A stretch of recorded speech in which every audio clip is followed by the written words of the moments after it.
Sveiki, liko visai nedaug iki login konferencijos. Ji įvyks birželio 2-3 dienomis Litexpo parodų rūmuose Vilniuje. Ir šį kartą aš turiu unikalią galimybę pakalbinti vieną iš laukiamiausių login konferencijos pranešėjų, Tomą Anglero. Jis yra Cognizant technologijų ir inovacijų vadovas. Hello, Thomas. Good morning. Hello. So, how are you? It's probably early morning for you. Yes, it is, but I'm excited. I'm so excited. First time coming to Lithuania. I am going to give everything I got. I'm ready to go now. Well, we're really excited to have you here today and to have you in a few days at Login Conference.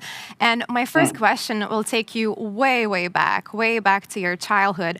I read some interesting things about your childhood, and I was wondering if you could share a bit about it and what were the key things that helped you to be there where you are right now.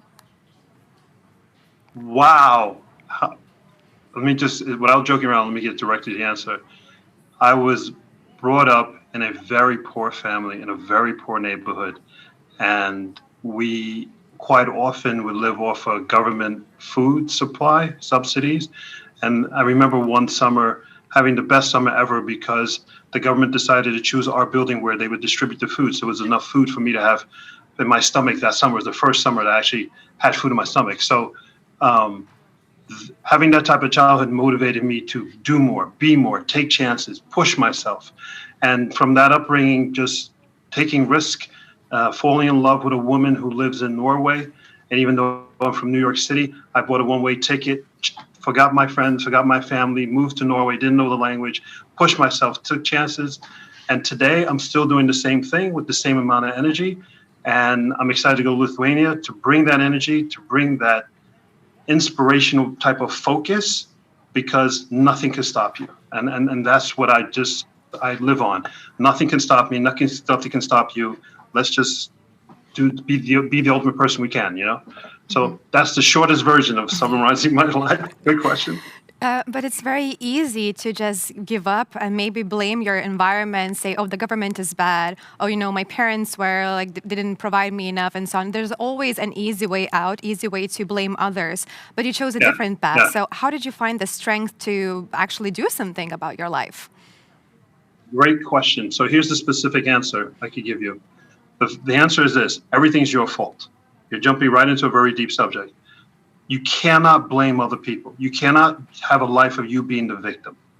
Let me give you a very specific story that happened to me in my life. Everything was going bad here in Norway. My startup wasn't succeeding. I was having no income. It was very hard. I was walking home from the store one day with, the food in my bags and stuff. And all of a sudden it hit me. I fell to my knees in the street. The food came out of my bags, rolling into the street, in the sidewalk, everywhere. And I started crying because I realized that all the problems in my life, that all the frustration I had, I understood it was my fault. It wasn't that person that didn't like me, that person didn't understand me. Those people don't like me because it's that, the government, all that. It's my fault. When I understood that everything, all problems I've had in my life, everything is my fault, I literally felt this weight come off me. From the very next day onward, all of a sudden my startup got funding. All of a sudden my interviews and meetings started being much more progressive and positive. The trick to life is accepting that everything that goes wrong is your fault. I know it's hard. I know it's a strange way of thinking. But when you get there, you mature and learn, and you feel this freedom, and you feel like there's nothing that could hold you back. But as long as you think, is that person's fault, that person's fault, then you're a victim and you're always going like this. But when you realize everything's my fault, if everything's my fault, then I control everything. I control every conversation. I control my outcome. Then it's more of this attitude. So stop going from a victim and to going like this. How's that for an answer? That's a very good tip, and it works for many different topics in life, not only business-wise, really. Absolutely. Yeah, and often we see a lot of posts about how successful Bill Gates is, or Jeff Bezos, Elon Musk, and I'm not trying to take away anything from their success, but often we learn that their parents, family gave them some significant amount of money so they could start their own business. So, and And here you are, who started from, like we can say, from the rock bottom, and now you're way up somewhere.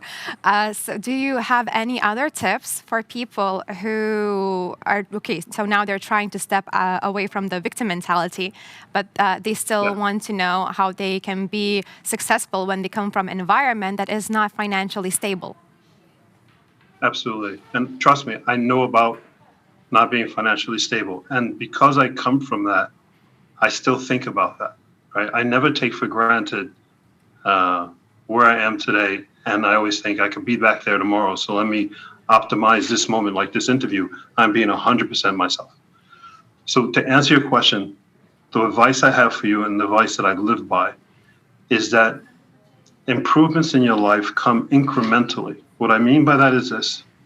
I want you every single day to do something more. Let's talk about you're not happy with the way you look. Do today 5 sit-ups. Fantastic. Tomorrow, try 5. The next day, maybe 6. Maybe the next day that 6 was too much, go back to 5. The point is, be consistent. Consistency every day. After a week, in a month, 3 months, 4 months, it adds up and you start moving up. This is the same thing when you read a book. This is the same thing when you go to school. This is the same thing in anything you do. Always be professional and always be respectful. People want to give opportunities to people that they like. So always be a respectful, beautiful person. Always give love. If anything, what I've learned in life is talk about love a lot. The higher you go up, the best leaders, not bosses, the best leaders are people who love their people. So if you want to move up and you want to be this great leader, then wherever you are now in life, be yourself, give love, be in that moment, and do it every single day. Consistency.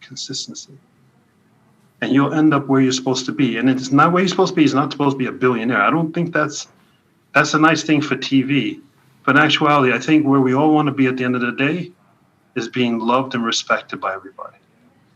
Right? Mm-hmm. So don't lose your perspective in your own life. Mm-hmm. Right?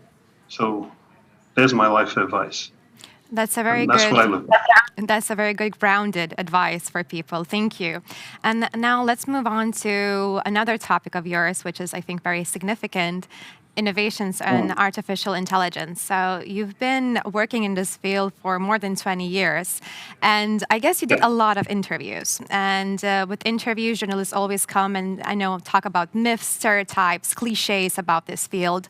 Are there some misconceptions about innovation and artificial intelligence that you would really like to clear the air and just say, okay, so that's not true, that's not how things work? Wow, you came ready with some great questions. The one I want to clear up most, the question I get the most, is that artificial intelligence will come and take my job.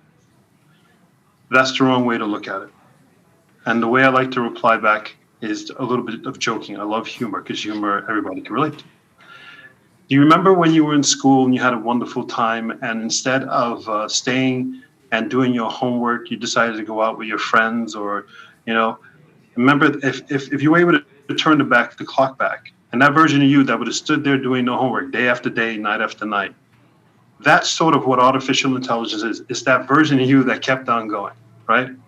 So what I want you to do is understand that artificial intelligence, it can remember everything. It can remember everything. It can visually see everything. It can remember everything you've seen in your life. It can remember everything you've done in your life. It can soon remember everything you smell in your life.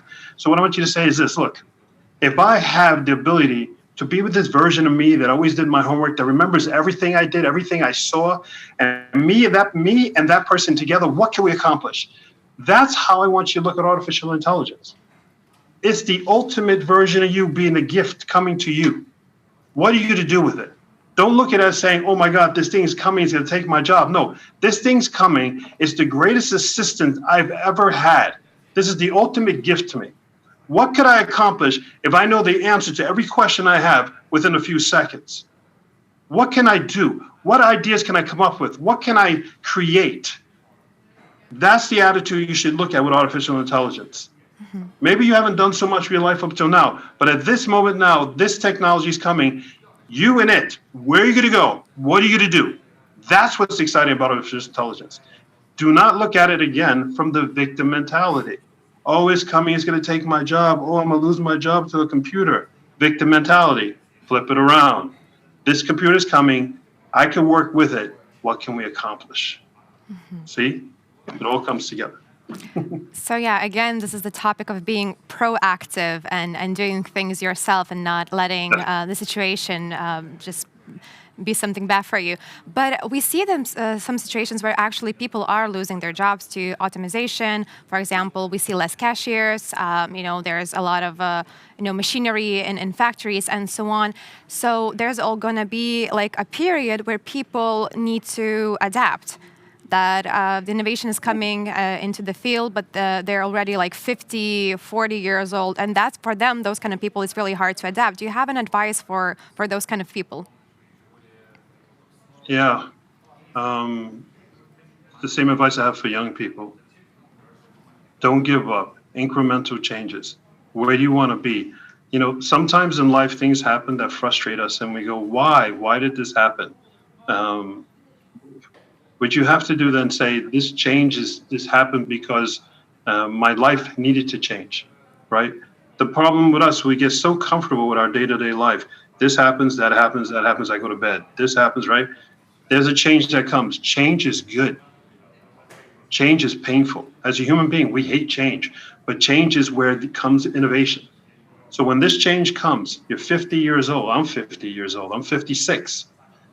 When change comes, of course, the first moment you're frustrated and you're like, oh, what about my mortgage? What about my family and all that? What you got to do is after you go through that moment, you go down and then you come up and go, okay, I can't fight it. What can I do about it? So go to your employer or your former employer or think to yourself, what did I once wanted to do back when I was in high school? What did I once wanted to do back when I was in college? What have I learned over the last 20, 30 years? What have I always wanted to do the last 20 or 30 years?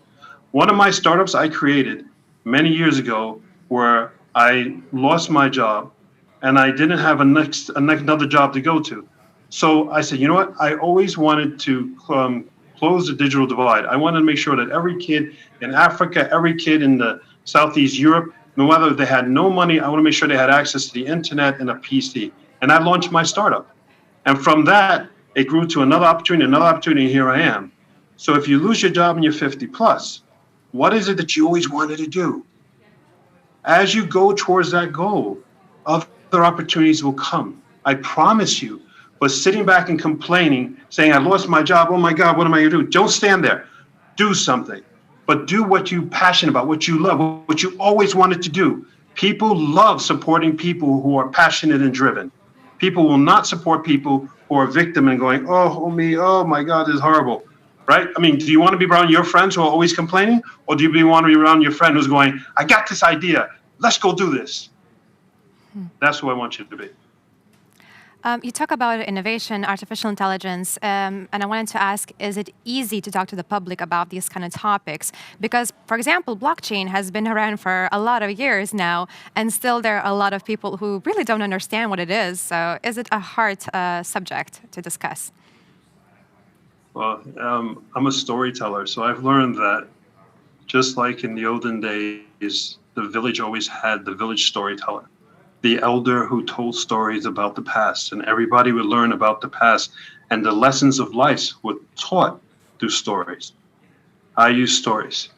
So I use stories to explain blockchain. I use stories to explain artificial intelligence. I use stories like I'll do on my presentation and coming up in Lithuania. I use stories.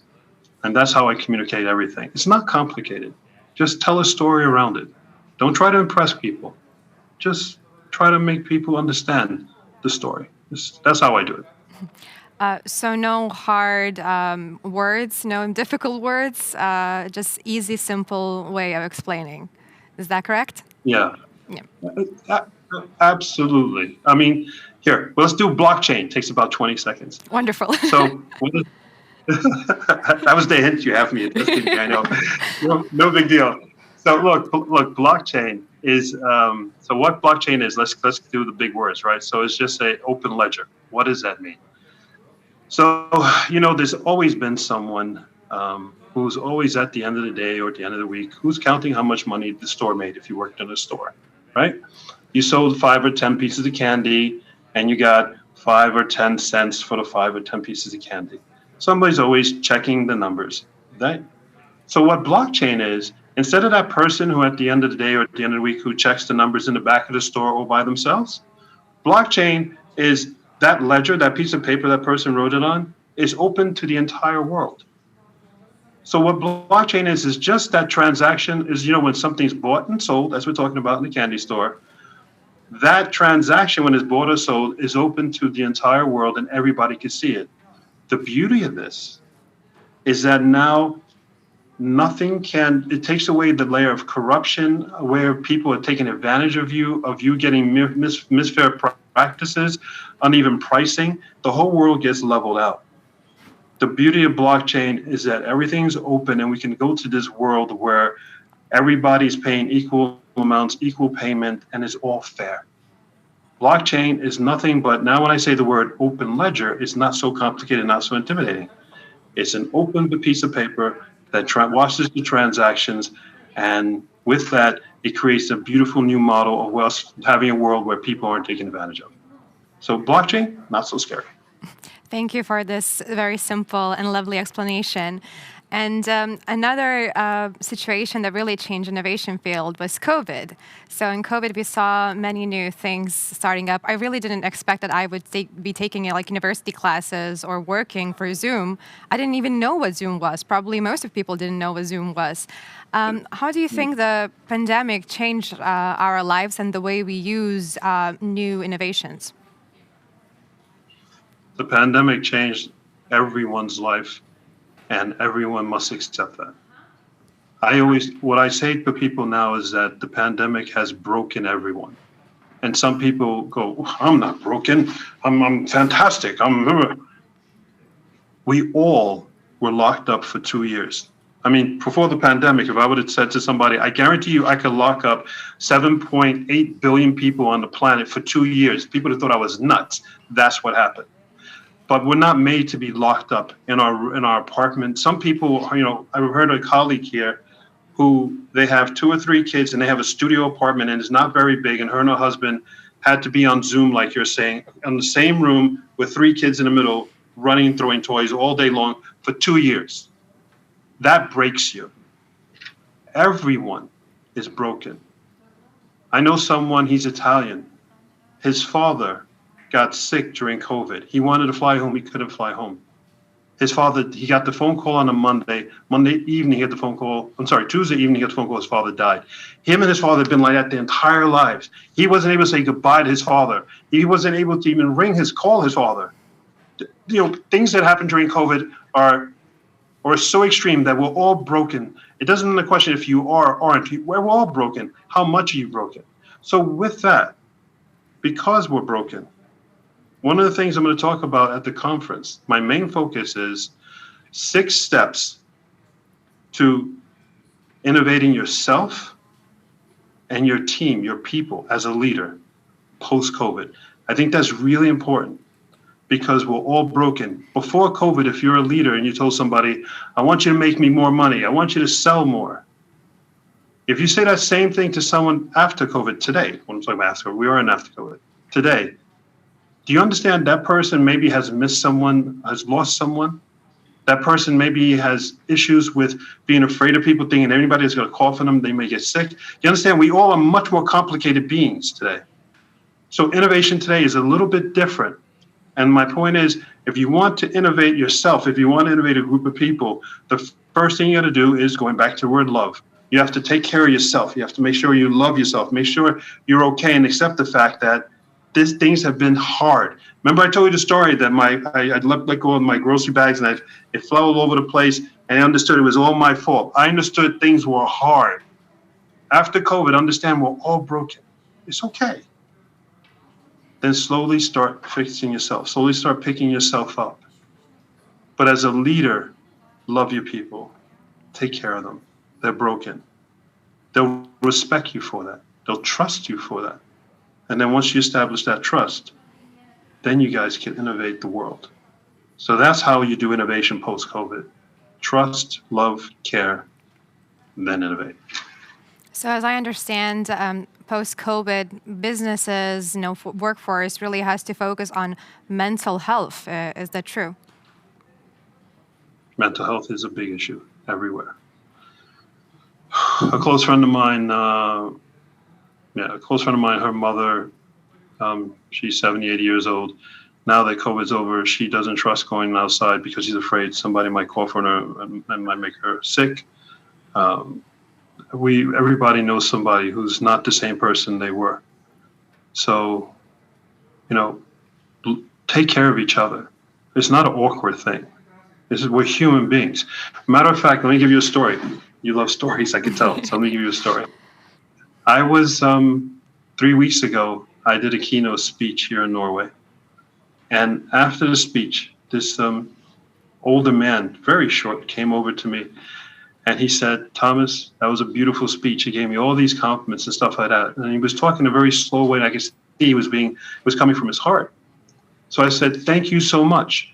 So I reached down and I gave him a hug. I said, thank you. That meant a lot to me. It did. I appreciate those compliments. And as I'm hugging him, he starts to cry. So I let go and I step back and I go, I'm so sorry. I invaded your space. I apologize. I didn't mean to do that. I just wanted to thank you. He told me, he goes, no, Thomas, that's not it.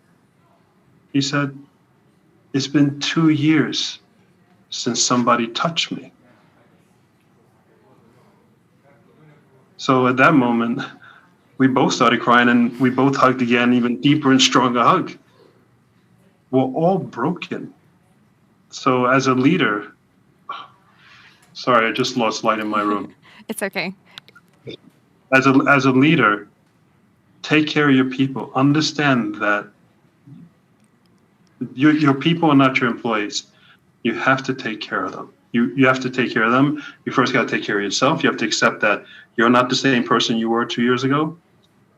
And right now, with everybody being a little bit off, love people. This is the time where you could go, like you were saying, you want to be Jeff Bezos or Elon Musk and all that. You could go from 0 to 100 now by being that amazing leader. Love, and if you're allowed to hug, don't be weird about it, but take care of people. And then, boom, you will be one of those amazing people too. It's very interesting because usually when I ask this question about post-COVID life and about COVID brought to our lives when we're talking about innovation, usually people talk about that we are able to work from any place in the world. It's made us more free and so on, and saves money. And you're bringing completely different point, which is very important. Our mental health and loving each other. And thank you for sharing that. That's very important. You're welcome. And if I may add one more thing that I think is important. When people talk about innovation, they always talk about technological innovation. Always. But before we could do technological innovation today, we first have to do cultural innovation. Without first addressing cultural innovation, the innovation of people, the culture, your culture in your family. Is your family the same as it was 2 years ago? I know many couples that broke up. They couldn't stand living with each other 2 years in the same room, right? So there's a lot of stuff that has to be done. So cultural innovation is the first type of innovation that must be addressed. Once you take care of cultural innovation, all the things I've been talking about, the soft stuff, then you could do technological innovation. And then, we could work from anywhere and all those things people love to say. But when those people say that, they're making believe that we're not broken. We're all broken a bit. So cultural innovation is first, technological innovation and the other innovations are next. Mm-hmm. And I have one more question for you. Let's pretend that we're oracles. Okay, so I would like you to imagine, to predict the way our lives will look in 5 or 10 years. Wow, that's a tough question because I would have never saw COVID coming. So 5 or 10 years, I believe our lives will not be so different. From a technology point of view, what you will see is that'll be different. Significant, when I say different, I mean significantly different, right, in 5 to 10 years. Some of the technologies I'll be talking about on stage, one of them is the insertion of chips into the brain for people who have been paralyzed, people who have Parkinson's where their hand shakes all the time, right? So, if your hand shakes, you're trying to drink the water, it's going back and forth. With the chip will say your hand is going left. The chip will say, no, hand go right. And then the hand wants to naturally go right. The chip say, no, move the hand left. And then the end result is the hand goes straight and the person can drink water, right? The chip will also, you can put two chips, one in the brain to communicate with the brain. And let's say you had a motorcycle accident and your spine was broken. Therefore, you're paraplegic, you can't walk. You can take another one of these chips, insert it below the spine where the break was. And now the chip, using wireless technology, can replace the spinal cord where all the messaging comes. When the brain says, move your leg, your right leg, that signaling is broken because you broke your back. So what the chip will do is, the lights came back on. I'm sorry. So what the chip will do, it will wirelessly talk to the chip beneath the brake. And when your brain says, move your right leg, wireless signal will go, it'll tell the muscle, and then you move your leg. So in the next 5 years, we're going to start seeing the insertion of chips into the body. People will begin to walk again. People will begin to see who have never seen before. And we're going to become, I'm not trying to scare anybody, but that whole cyborg, but really not like Star Trek cyborg. But that will be a significant change in our life. And then I see things with the metaverse. Gaming is so big that there's nothing to stop gaming. People love being online. COVID pushed the people loving to be online all day long to a new level. And this whole metaverse is going to happen, especially people who are chipped. So all this sci-fi stuff can be done today, is being done today. As a matter of fact, the very first human being who's paralyzed, but will be chipped and will be walking, will happen in December of this year. So 5 years from now, it's going to be amazing where we're going to be, because technology and us will come together. And of course, there is always a dark side with that. But I'm trying to be more positive in saying that a lot of the people we love that have been injured, accidents and things like that, they could walk again, they could talk again, they don't have to suffer from all these different diseases. And we'll have this beautiful world if we take care of the technology as it melds with us. So in the next 5 years, this is what I see happening on the positive side. Thank you so much, Thomas. Thank you for spending your time with us today. And I really, really course. hope that I'll be able to hear your speech during Login. And I encourage our viewers to also check their calendars, find when Thomas is talking, and listen to his speech at Login. Thank you so much. Thank you. Bye-bye. My pleasure.